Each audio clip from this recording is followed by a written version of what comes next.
بسم اللہ الرحمن الرحیم۔ السلام علیکم دوستو، میں ہوں آپ کا ہوسٹ چراغ شوکت۔ دوستو، حضرت منصور بن عمار رحمۃ اللہ علیہ فرماتے ہیں کہ لوگوں میں دو قسم کے گروہ ہیں۔ نمبر 1، جو خود عارف ہیں اور ان کا شوق مجاہدہ اور ریاضت ہے۔ نمبر 2، جو بحق کے عارف ہیں، یعنی جو حق کو پہچان چکے ہیں۔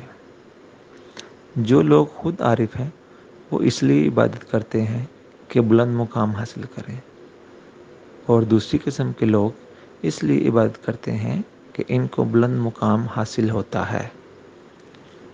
تو ان دونوں کی منازل میں بہت فرق ہے۔ یعنی عارف بہت وہ بندہ ہے جو عبادت و ریاضت پر قائم ہے، اور عارف بحق وہ بندہ ہے جو مشاہدہ حق میں مصروف ہوتے ہیں۔ جزاک اللہ۔